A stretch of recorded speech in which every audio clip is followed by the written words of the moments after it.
Hello? Hello? Testing, testing.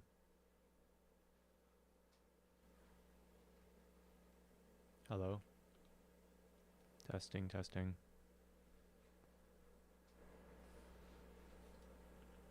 Hello?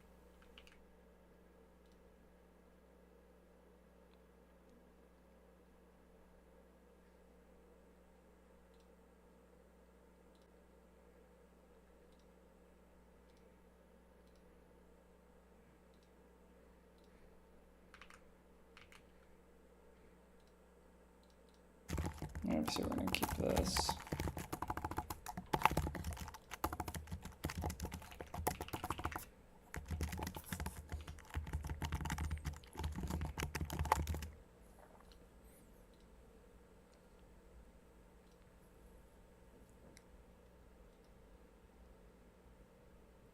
Look, while the current number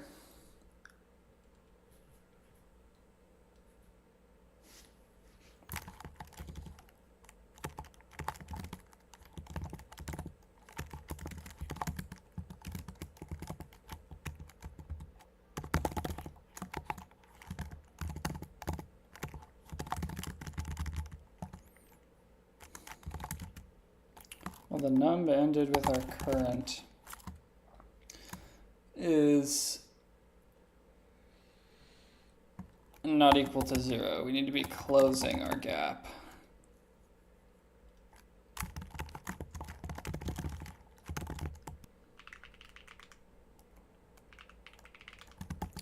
So to reverse the action, we'd need to take like the inverse. Like, how do you negate?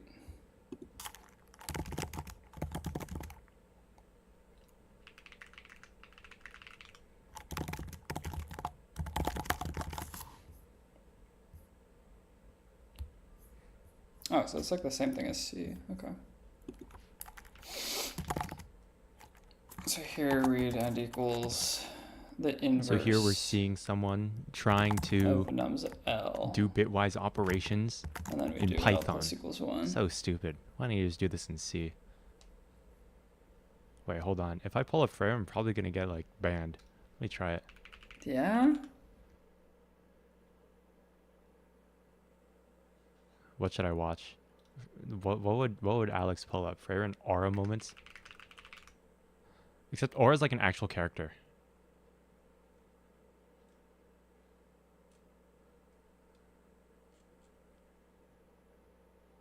Oh right. Yeah, Freyren tells Aura to kill herself.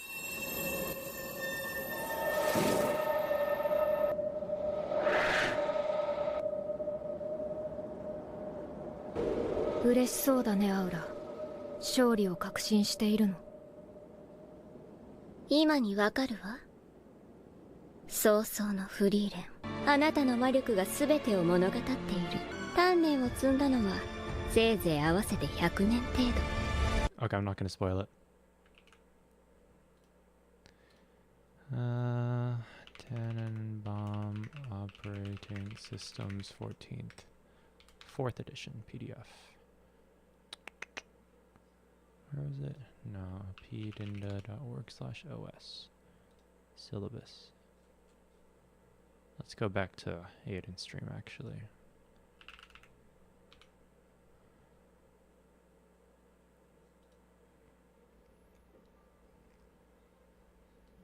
Oh my fucking god, bro. Alright, look, my fault.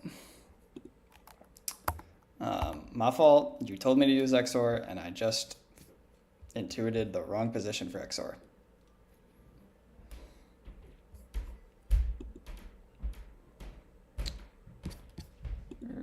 Wait.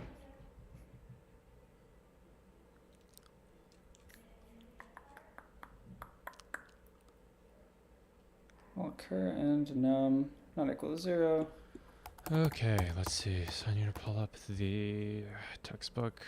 Andrew S. Tannenbaum, Pearson, 2014, 4th edition. Should be one of these. How's that as a list index out of bounds? Yeah, wonderful. Perfect. Save to You just want to say keep documents. Thank you. Save. Perfect. Appreciate it. Alrighty. So, where do we start? So, final's going to be covered. Let me pull up a little notebook.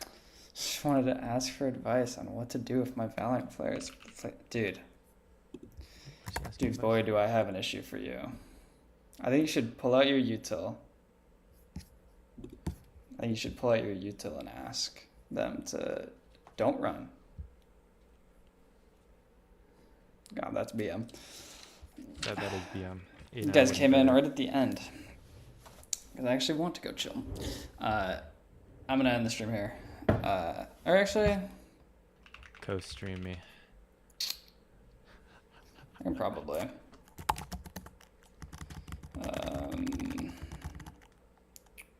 Where would that be? Alrighty. Got my fountain pen out. Let me plug in my lamp. Actually, that might be in DVD. Actually, I should probably set up some sort of like mute button from a microphone. Is that a thing in OBS? Let me look it up.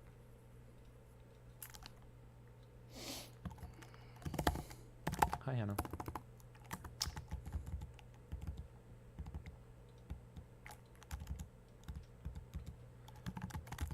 The fuck is just like daily items? Am I tripping? There it is.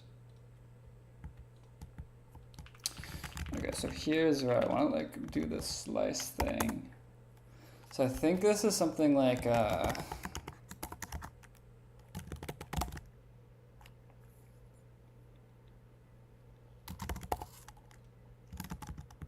just make this a function.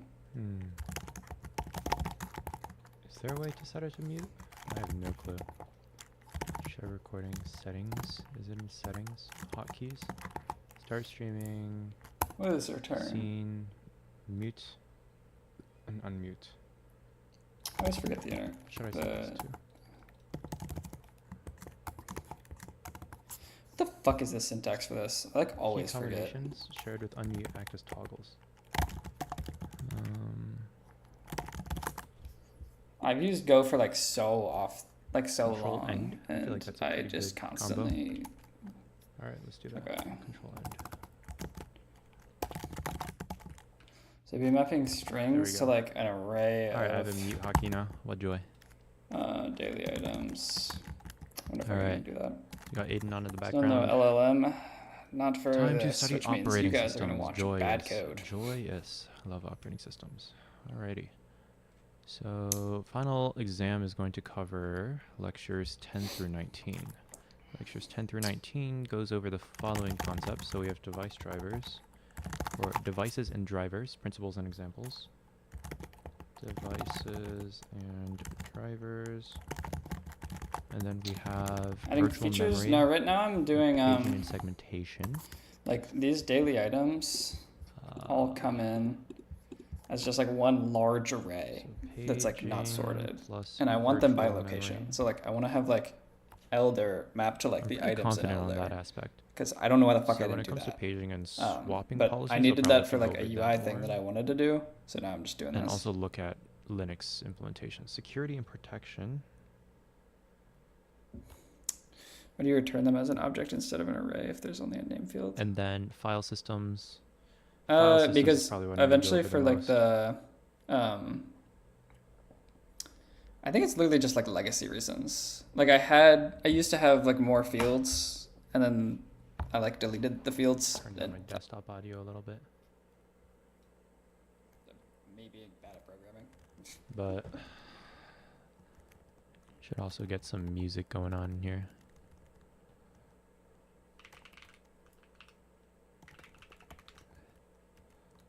See if I can.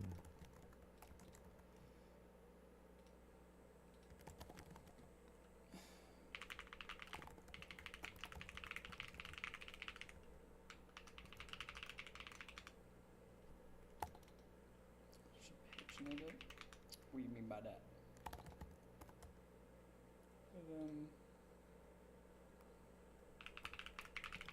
Not name, location.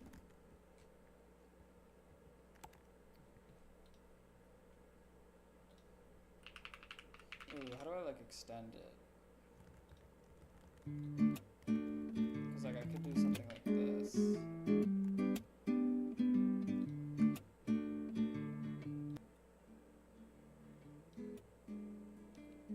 Okay, hopefully that's not too unpleasant. So you're saying like different requests for each one of these? What are you saying? Because I don't. And then like, I can turn on my mic like that. That should be fine. Request. Okay, cool. Just because I like how fast stuff is. So, I'd rather sacrifice the first like page with a ton of fields. we have file systems and then resource topics. I don't think we have to worry about that one. So the key things to note here for file I know it's like bad systems. practice, but like if all the data is just here, you can kind of do stuff instantly. And that was like kind of my thinking. It's like we could get away with a lot of like bad stuff in terms of obviously if this was scaled to 10,000 items, you'd want to do that. But it's like I think 3,000-ish items. So like one large GET request in the beginning, like it's like fine. You're still losing the most of the time just by like going the query path. Okay, so let's start out with drivers. Where would this be? I think in input outputs. I/O hardware, I/O software, I/O layers. Then you have disks, deadlocks virtualization in the cloud, multiple processor systems, case study, Windows 8. Oh, this is interesting. I'll have to look through that one. Alright, let's go through the principles of I/O hardware. Block devices and character devices. This makes sense. A block device is one that stores information in byte-sized blocks. Common block size range from 512 to 65. So 512 would be 2 to the 9, and then 65, 536 would be what? 10, 12, 24? Is that right? No, I think that's off. 20. All transfers are in units of one or more consecutive blocks. Essential property of a block device is that it's possible to read or write each block independently of all the other ones. Hard disk, Blu-ray discs, and USB sticks are common block devices. If you look very closely, the boundary between devices that are block addressable and those that are not is not well defined. Everyone agrees that a disk is a block addressable device because no matter where the arm currently is, it is always possible to seek to another cylinder and then wait for the required block to rotate under the head. Alright, cool. This is a little inefficient. So if I know that I need to study for devices and drivers, I also do know that there's going to be one in-depth question that's going to be asked about this, and it's going to be very related to the lab that we had, the driver lab. So in that case, it might just be easier for me to study the code for the driver lab, so I think I'll just do that. So let's just boot up. Close remote. Connect to host. Let's just give this one a try. I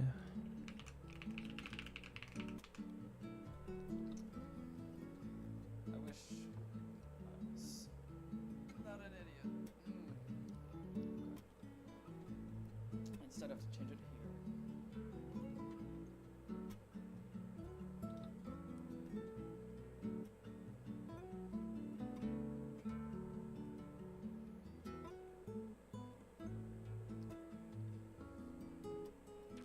Cool.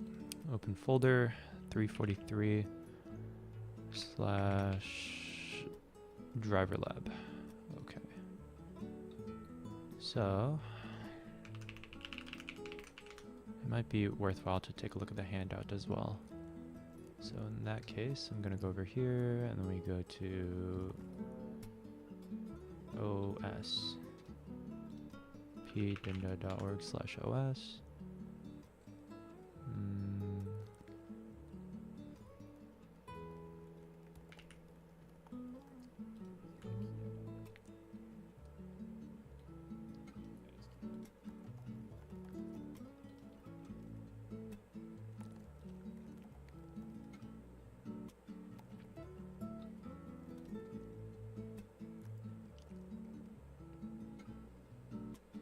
Does your website render and cache itself after running a scraper We have device driver lab here. Alright, cool. So I've already done this one before, so it should be relatively simple. But the idea is just going to be working through this and then trying to figure out how everything relates together. So let's read through the intro. Purpose of the lab is for you to engage with the challenges of device drivers. Device driver needs to closely interact with specific hardware that's not a processor nor memory. At the same time, it needs to provide useful abstract interface for the rest of the kernel. Developing a driver is a relative common task in kernel development, and being able to design a good abstraction that can bridge hardware-software interface is a generally useful skill. Cool.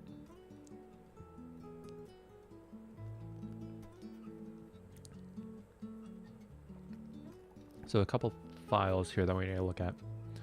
So VirtIO GPU source/dev/parallel port and source/dev/VirtIO GPU. So source/dev VirtIO GPU is one of them, and then also parallel port, par port. All right, so let's check this out.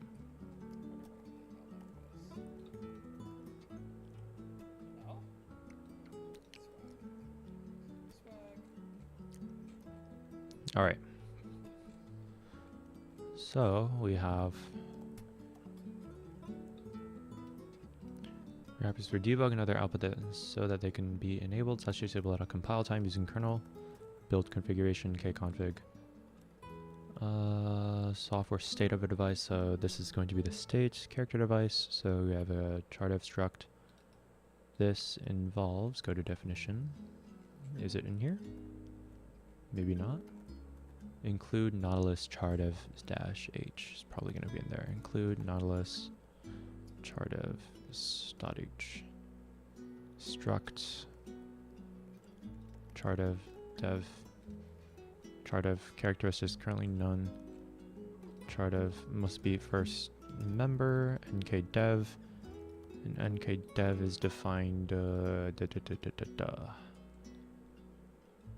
joyous.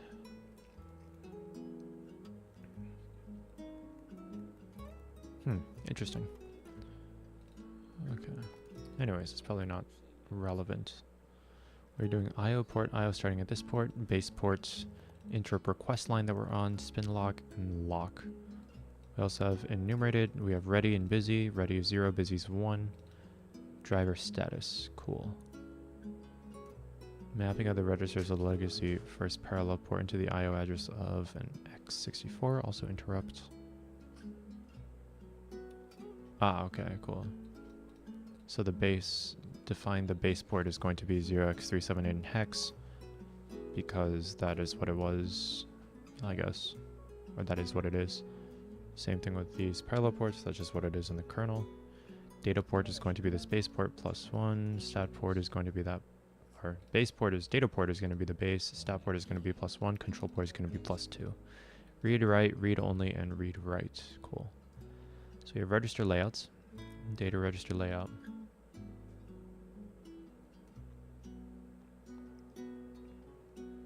Data written to the data register shows up on the pins 2 through 9 of the connector. Now goes date into Allison Plexi Sergeant. Date Alexis Plexi Sergeant. Cool. Alright. So tomorrow, I don't know. I'm not gonna promise tomorrow. In the future, we're gonna make UI changes based on that. Because I gotta change a bunch of the front end because that's just not what it expects. We'll do that. I'm gonna end here. I'm gonna go chill. You guys all have a wonderful night. Technical on Wednesday, so probably tomorrow will actually just be straight. All right, yeah. we gotta hype up Aiden. Thanks for stopping by.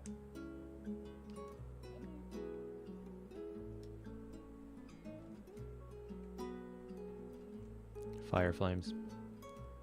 All right, back to driver lab. So we have the relevant code here. All right, so let's talk about this because this is probably where most of the stuff is going to be stored. All right, the useful information for the final. Providing and managing access to hardware devices, particularly for I/O, is a core thing that any kernel does. There are literally thousands of different devices in existence that can be attached to a modern x64 machine through a wide range of buses and other mechanisms. A device driver is code within the kernel that provides a software interface to a specific device. The device driver code does this by directly interacting with the device hardware. The software interface provided by the driver. Hi, Aiden. Oh, bye, Aiden.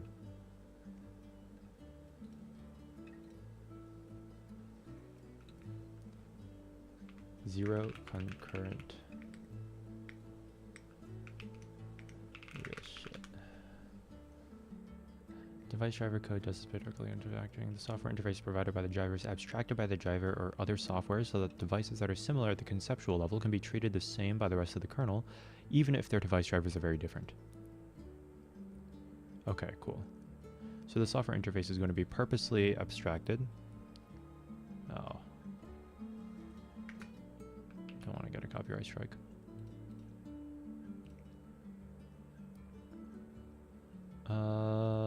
Cool.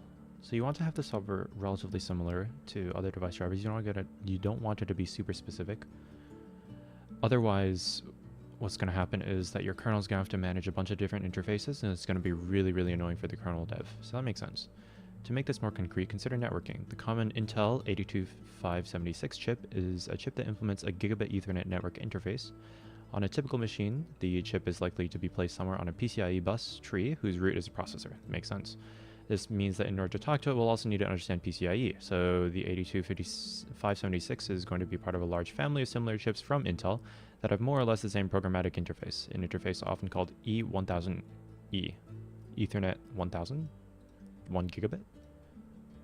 Is this a gigabit Ethernet? Yeah, it is. If your kernel has an E1000E driver that can talk to such chips over PCIe, you have the basic capability to send and receive Ethernet packets. Cool. So E1000E driver interfaces this 82576 chip, which sits on top of a PCIe bus, so there's a stack. We could tell the same story about the common BCM 5720 chip from Broadcom, its interface to PCIe, its variants, and its Tigon 3 programmatic interface. The Tigon 3 driver is quite different from the E1000E driver, yet both are at heart about sending and receiving Ethernet packets. Do we really want the network stack to actually differentiate sending an Ethernet packet via an E1000E, Tigon, or any of the other dozens of kinds of Ethernet chips/boards? So that would be horrific, as it says here. Instead, we implement an abstraction on top of the drivers. So for example, there's a general abstraction of sending/receiving Ethernet packets, or a general abstraction of sending or receiving Ethernet packets might be layered on top of all those drivers. Then the network stack could use the abstraction instead of using the drivers directly. To create useful, general, and widely implementable abstraction is a challenge, because part of any implementation of the abstraction must span from hardware to software. We cannot change the hardware to suit the abstraction. A device driver is very subtle code to write. Aiden, are you still here?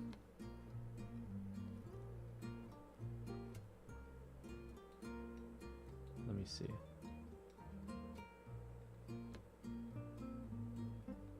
We got 2 viewers. I don't know who's viewing. I don't know if Aiden Lee is still here. If he was, I would have done a monkey type. Clearly, okay, yeah. So device driver is very subtle code to write. Where was I? Network stack could use the abstraction instead of using drivers directly. How to create a useful challenge because part of manual implementation, we cannot change the hardware to suit the abstraction. This is true. A device driver is a very subtle code to write. In addition to the concurrency that we have seen before, we now also have to worry about races and other interactions with a piece of hardware we do not fully control. Devices are not processors, yet can still manipulate memory and timing, and typically reduce interrupts as well. Modern devices are often implemented to use ring buffers, but now either the producer or the consumer is in the hardware of the device itself. Makes sense. Alright, section 5, what a device does. So keep in mind that this is a lab document that covers basically 2 things that we had to implement during the quarter. So one of them was a simple parallel port.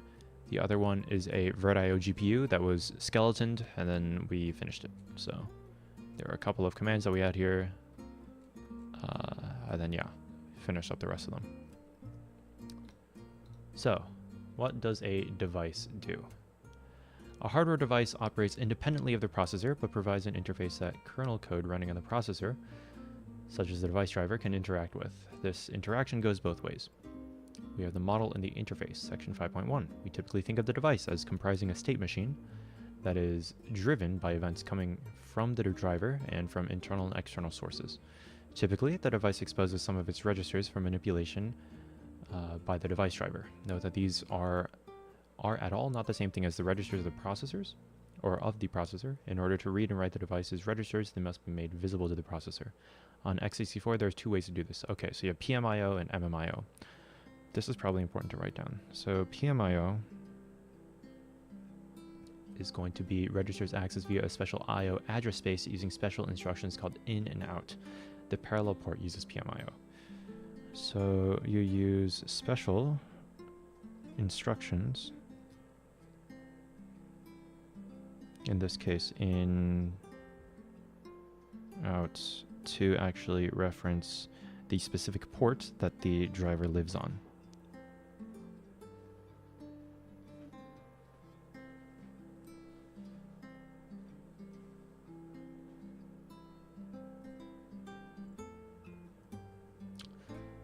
So these registers can be accessed via the special I/O address space, whereas memory mapped I/O is directly mapped into the regular physical memory address space and accessed via instructions like move.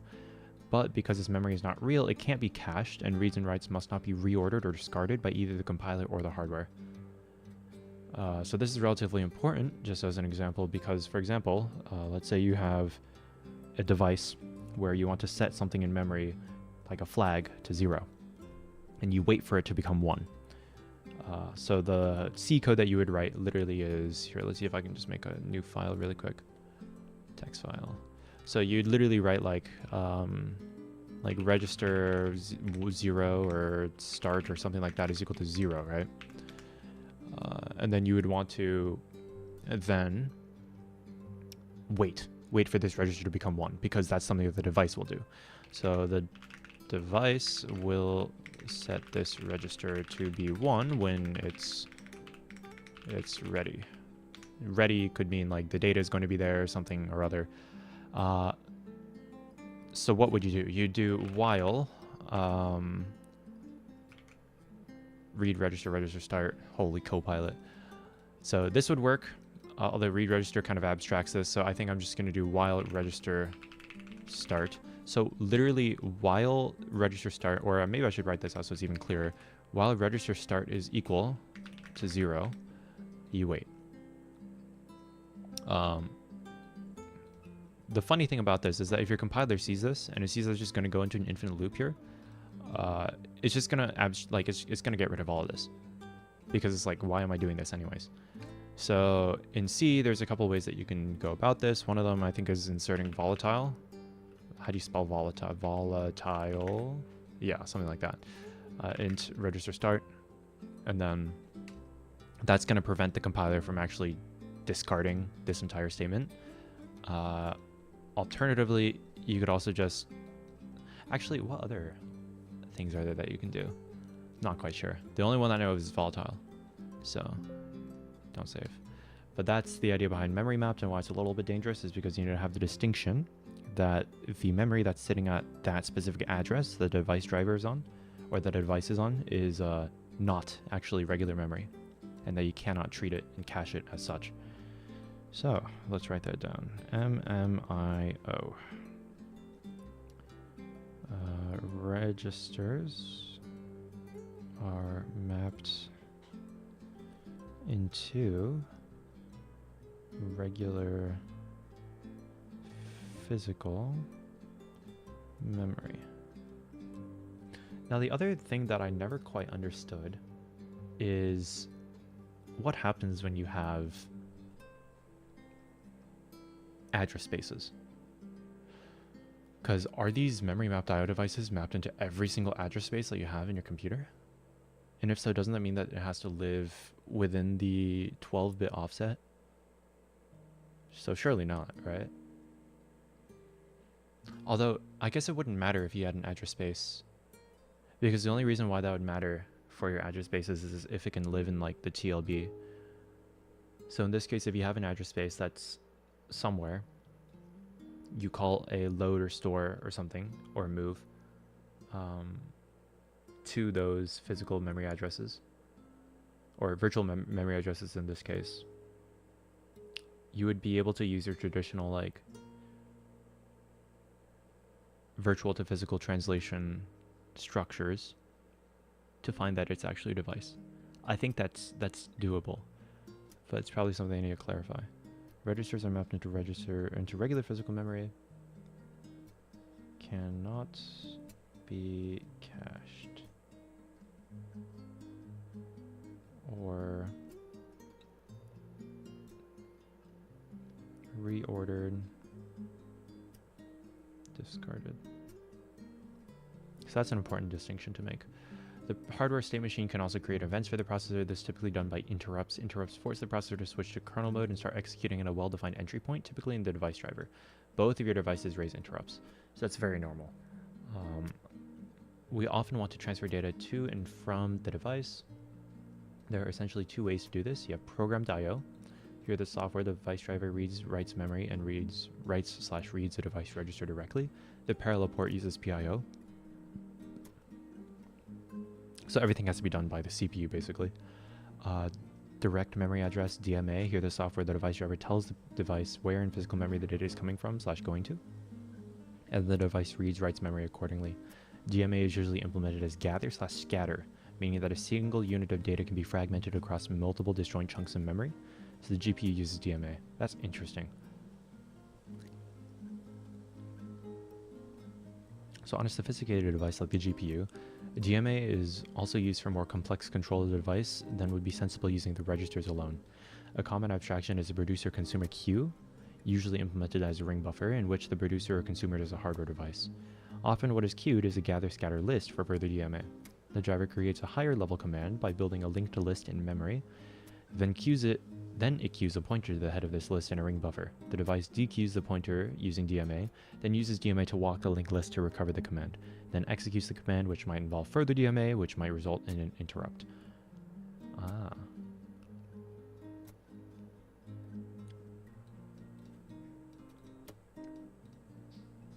Gather scatter list. I don't quite understand this. Let me look it up. Scatter gather list is a list of tuples consisting of a physical address and a length. Alright, let's check Windows drivers. This is going to be way too advanced for me, but it's worth a shot.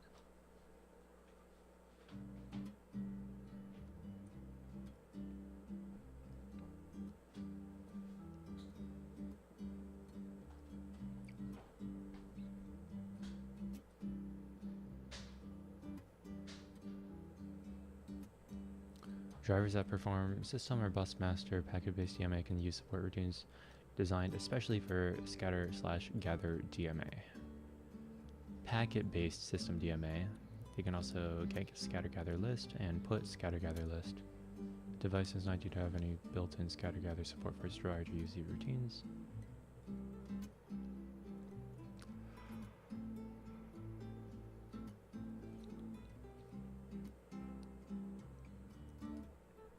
That didn't help. Good old Stack Overflow. As we know, scatter list gathers the memory scattered physically across the memory, but virtually contiguous though. When communicating with DMA, it provides an abstracted view of memory to DMA as this memory is contiguous physically. How does scatter list handle this? Is this a kind of linked list maintained within the scatter list? For example, if I have 4,000 bytes of data to be transferred using DMA, as data is physically contiguous, how does the scatter list make it? How scatter list makes a contiguous scatter list implementation will allocate 4,000 bytes of data using kmalloc to make sure that it gets physically contiguous memory, or will it create a linked list?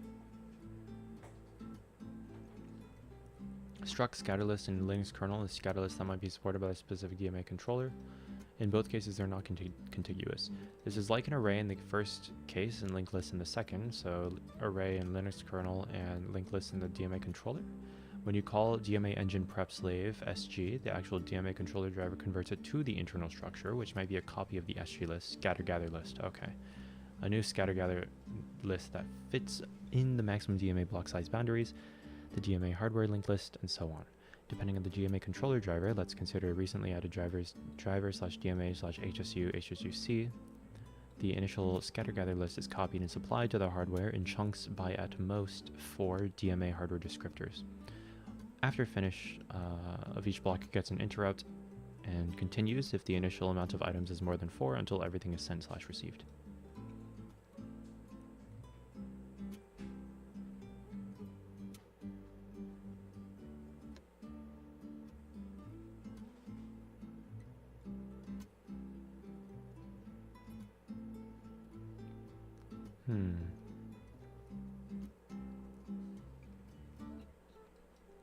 Virtual address length of 555.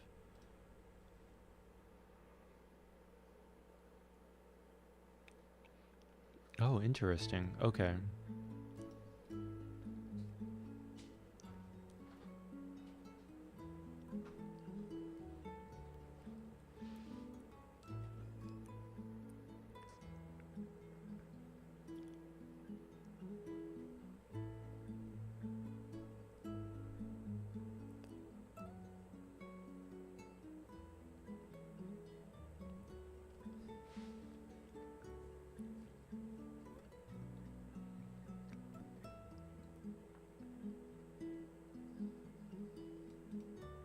Four by boundary for each burst. Okay, so in this case, one, yeah, that would not be allowed. In Scatterless, you have virtual address accompanying bus address. Bus address is what you get by SGDMA address SG and is guaranteed to be in DMA capable memory. So memory can be DMA capable in it. Otherwise, it's not going to be able to be. Okay, that makes sense. That makes sense. When the system is turned on, the device will start in a known initial or reset state. In this state, it is essentially off, except for advertisement, in which it makes its existence visible by indicating where its registers are in mapped memory or the I/O space. The device driver can then discover it, initialize it as needed, and interact with it. If no device driver exists, the device remains off. We are ignoring other aspects of modern devices here, such as sleep, resume, and hot plugging.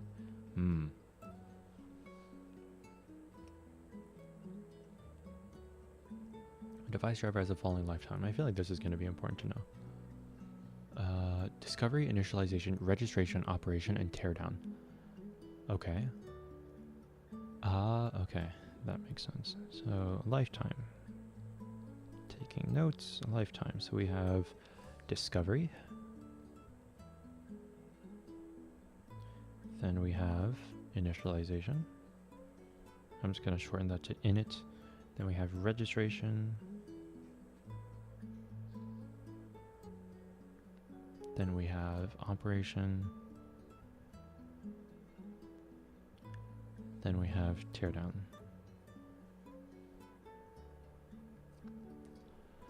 Discovery, initialization, registration, operation, and teardown. So discovery is going to be when the driver finds devices with device advertisements. Initialization is when it interacts with the device to place it into a suitable state for normal operations, probably some reset or control register operands that you push to the device. Registration, the driver makes the device visible to the rest of the kernel through some abstract interface. Operation, this is where most of its time is spent, where you actually manage requests coming from the rest of the kernel and from the device to provide the service of the abstract interface to the rest of the kernel. Then you have teardown, where the driver gets the device back to its reset state and unregisters it from the abstract interface. What's the point of teardown? So that you like make sure that you don't lose memory or something like that? I think that would make sense.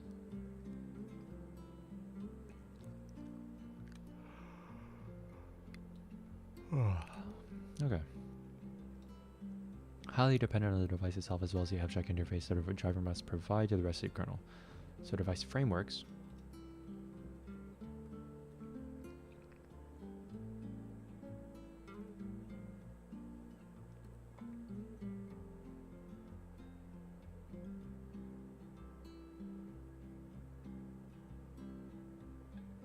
So registration is going to be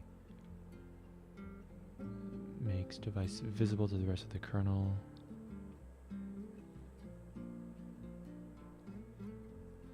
Operation, regular usage, teardown, back to reset state. Many devices, even of radically different kinds, will share implementation commonalities beyond the very low-level ones described above. Kernels may provide factored driver frameworks and take advantage of this commonality to reduce the amount of code that a driver author needs to write and debug. For example, the GPU device you'll be using in this lab is simultaneously a GPU device, a VirtIO device, and a PCIe device with MSI-X interrupts. A great deal of the code for VirtIO and PCI plus MSI-X is just reused. What is new is the GPU side. Yes, okay. So we have task 1, parallel port, character device driver. Simplest I/O device on a PC-derived machine is the parallel port. This still exists on all modern machines, but typically no connector to attach anything to it. Fortunately, QEMU can easily connect a parallel port to a terminal or file so we can see what it outputs.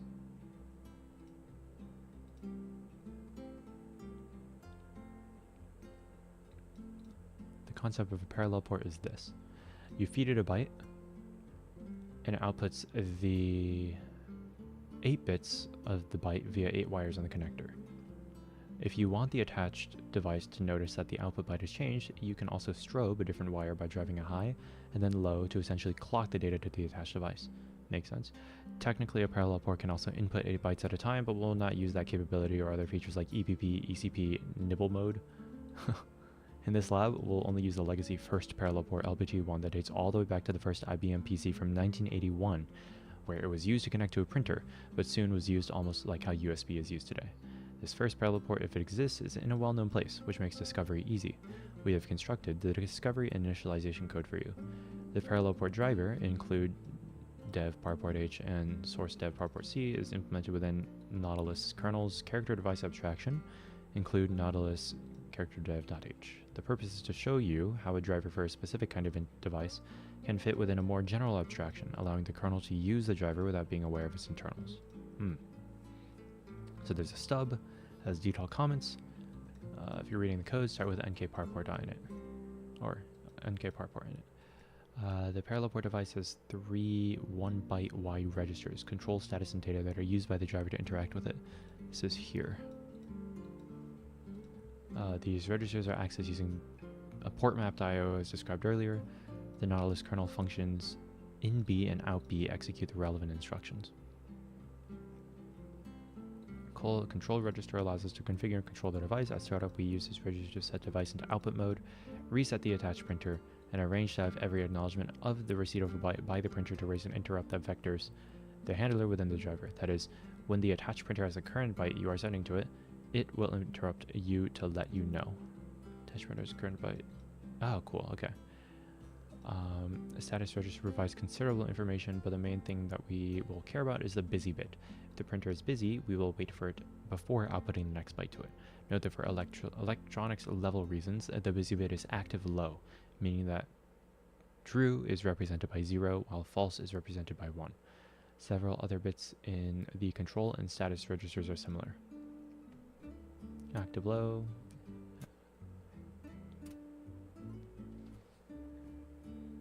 When you write the data register, the device will output the byte written. When you read it, it will attempt to input data and give it to you, and one of the bits on the control register determines the direction of the data flow that's enabled.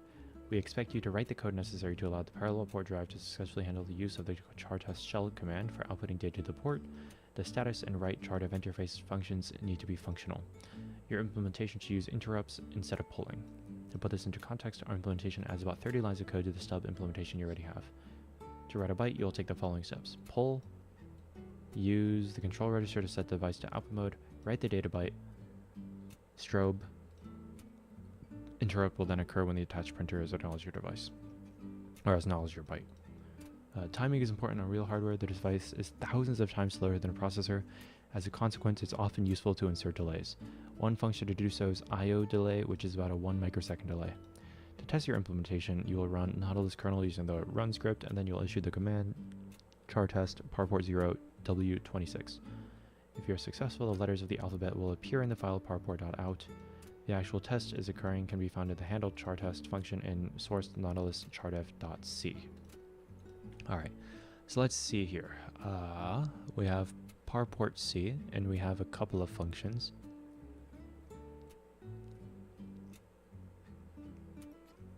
Read write. Where is init? So I've already finished this, but I want to go back through. Control F, init. Put the device into a known state before we do anything else. We have a control register, we have control val is going to be inB control port S, so this is parport state S. What does this do? Go to definition. Oh, right, okay.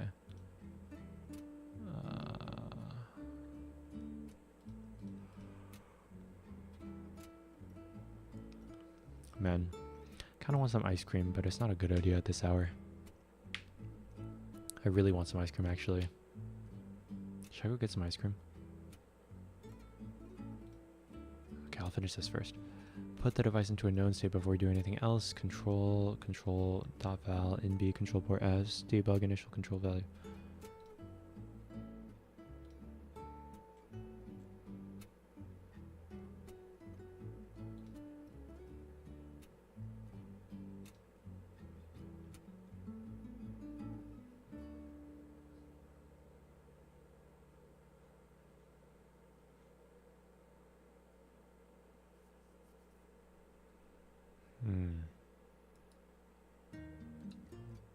Oops. Let's see. So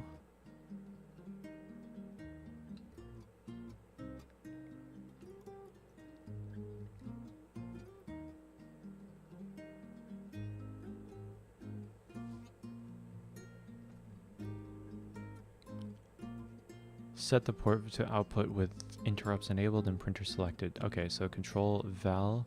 Let's see the control register. Oops. Let's see the control register here. So control register, you have val is going to be 0. So this is a struct of attached device strobe line alert device to data 010. Auto LF automatically adds line feeds to carriage returns if 1. That's fun. Init attached device if 0. Set transfer direction.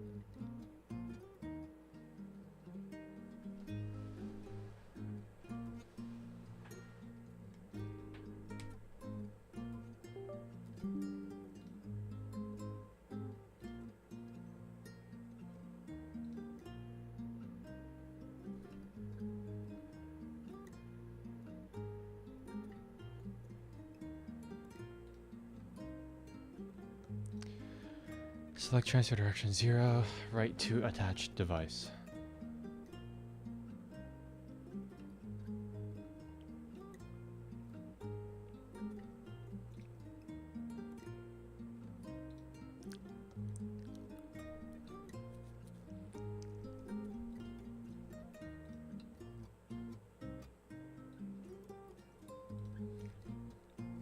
Okay, cool. So we have the direction, and then we have select device IRQ enable interrupt if we get an acknowledgement on the line. Init active low 1 means we're not initializing it. Huh?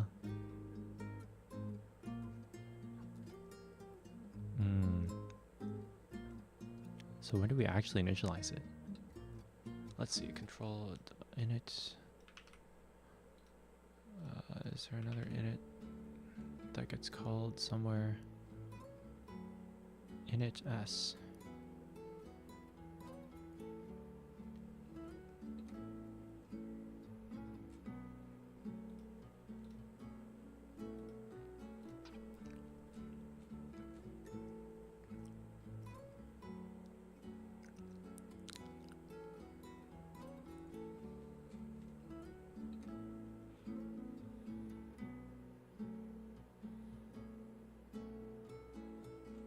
Okay, cool.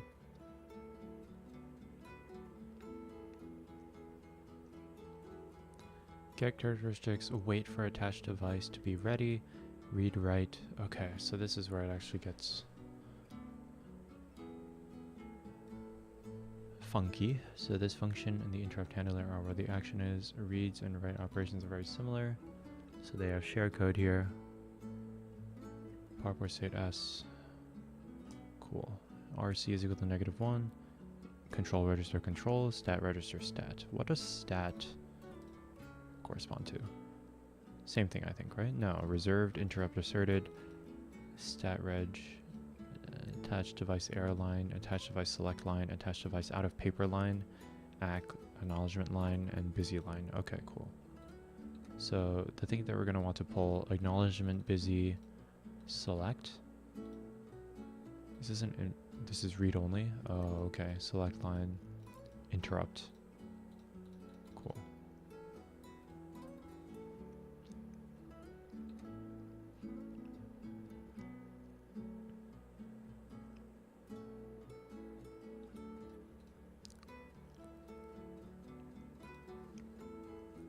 Performing of data writes. Oh, okay.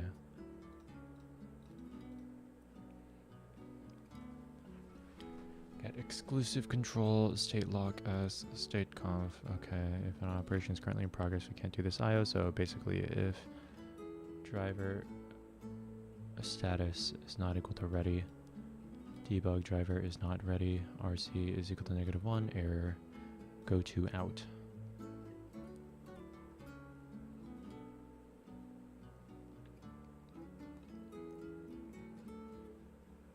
So S, driver status, power port state S. Oh, right, ready. Okay, cool. Wait for attached devices. Attached device is ready. So wait for attached device literally pulls stat busy. If it's 0, then delay, otherwise break, and then, yeah, cool.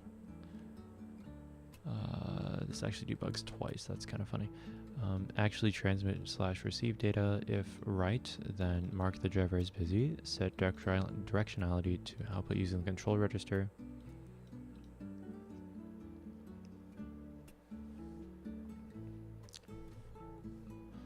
Write the data to the data register.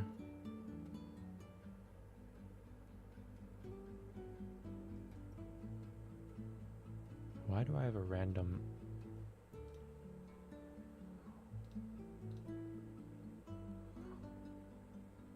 5 p.m. Ah, what joy. Okay. Let's add that to the calendar. Wednesday, 5 p.m. Intel Tech interview. Save. Cool.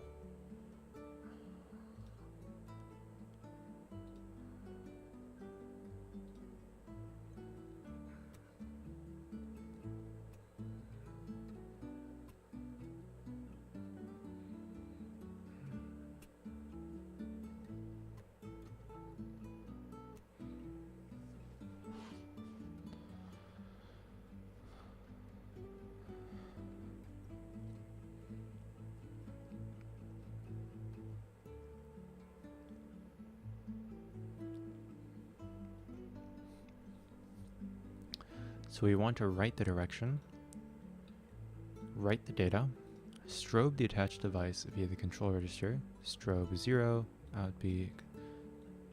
Strobe is 1, out B, IO delay. Strobe is 0, out B. Cool.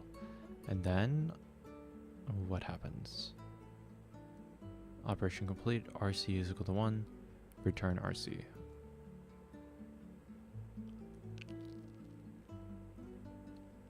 Otherwise, we disable output buffers to allow input. Active low to enable output. Ah, okay.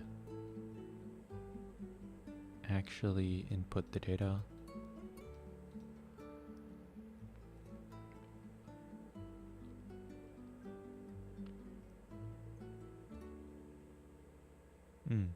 Cool.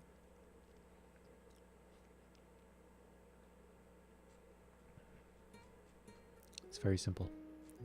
How does the interrupt part work? Let's take a look.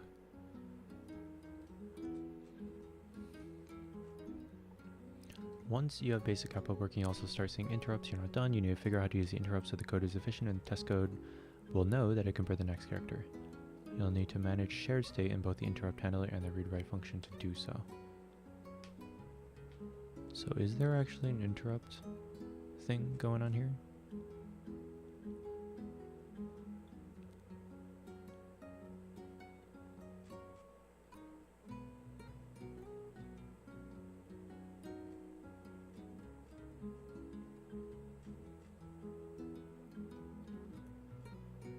Do we not do interrupts? Something's not right. Interrupt handler. Okay, here we go. Note that this device only fires an interrupt if the attached device raises an acknowledged signal. We have this configured to produce an interrupt. It does not raise an interrupt after every character unless the attached device printer will do that. Pointer to the interrupt stack frame the CBS created. Vector, interrupt vector number, state register. We register this handler. Attached device raises the acknowledgement wire. Parallel controller chip raises an interrupt request line.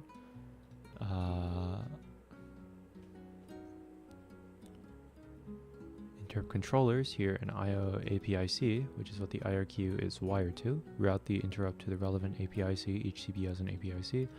APIC selects highest priority injectable interrupt. Okay, begins the interrupt cycle. Cool. Kind of want fruit. Dude, I've been eating so much recently. This is not good. I've been eating good though. Now that I have time, finals, can cook for myself. Life's good. The interrupt has occurred, so device window has completed the action. Mark that driver is no longer busy. Tomorrow I'm gonna make some kimchi quesadillas. Kimchi quesadillas. With some sweet sesame soy dipping sauce. Wow, that sounds really good.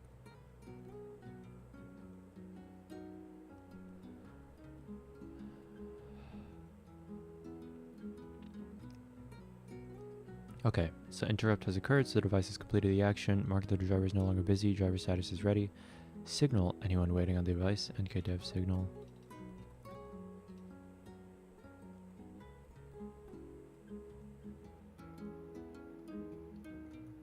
Cool.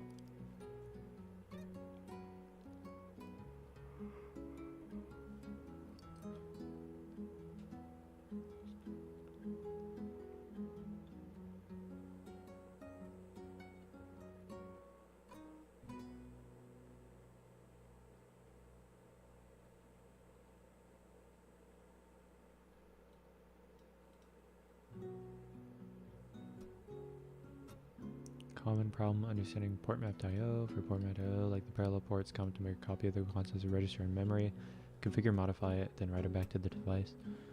So control.val in B, control bidirectional enable 1, out B, control val, control port S. Until you finish line 3, device does not know about our changes.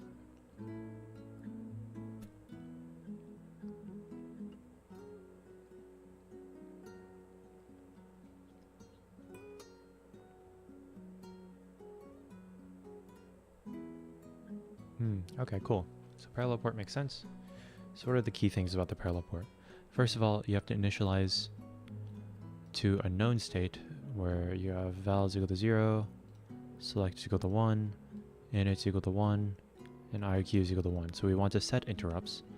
We want to attach device selected, and we want to set init to high. So we're not initializing. Where does initialize get set anywhere else though? Like, surely this also gets set somewhere else. Or not. Maybe it just never gets set. Cool. I guess it just... Sure. Sure. Attach device line, enable interrupt, select init, attach device init line. Or is it wait on attached device? No, it isn't. Because that's status. What about read write? Is there a control in here? Control val.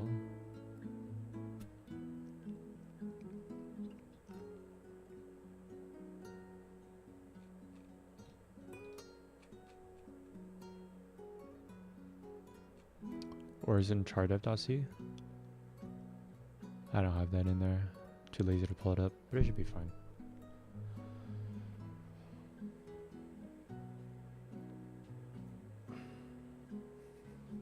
Okay, and then you have VirtIO GPU.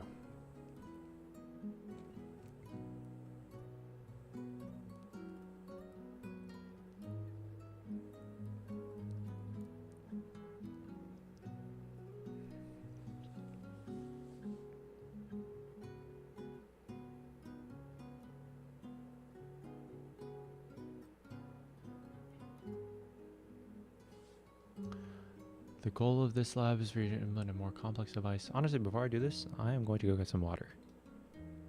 Oops.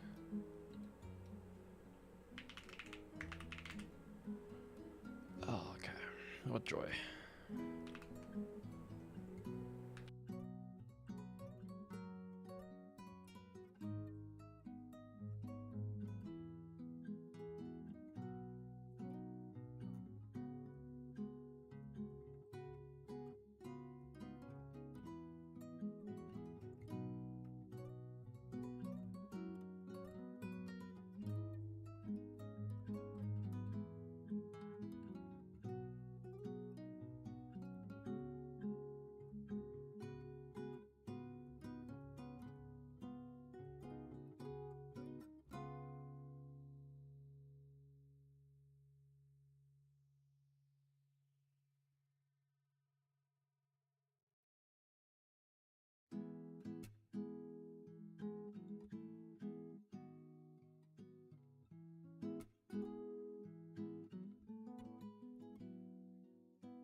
Alrighty. So, what now? What we want to do is Fred IO device. Yes. Okay. So let's go over the GPU. In this case, device init is going to be somewhere over here. So VirtIO GPU is a VirtIO PCI device. Most of the details have been abstracted away. First and foremost, VirtIO. Okay, yeah, cool. How to control VirtIO GPU? Also need to make use of the functions that are in code.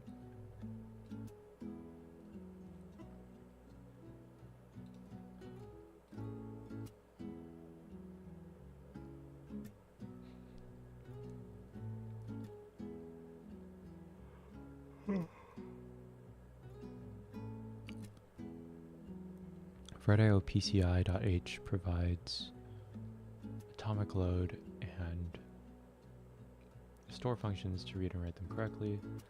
Memory map IO registers are pointed to by the common field destruct after the device has been set up.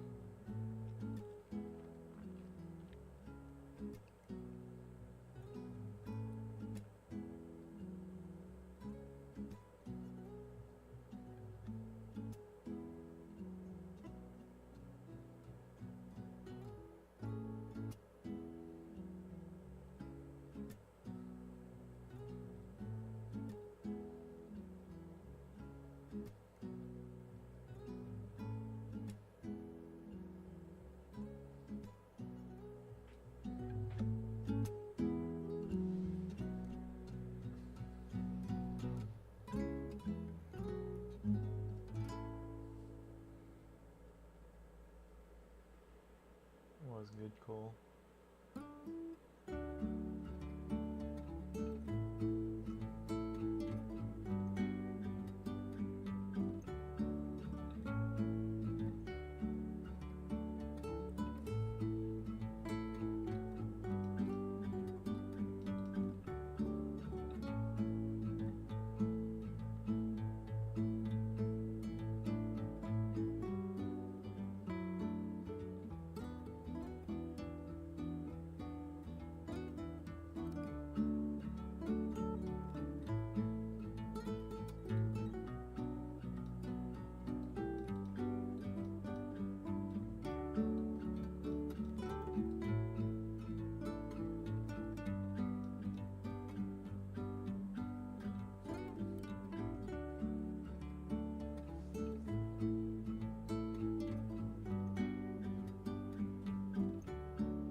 Okay, so GPU test.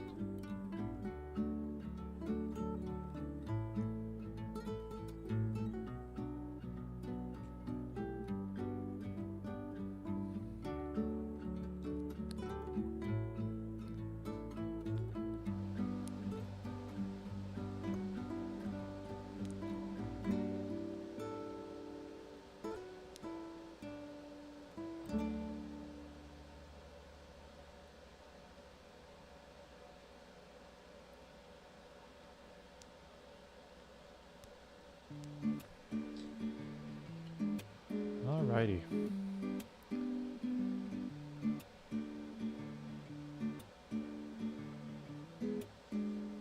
I'm gonna end the stream here.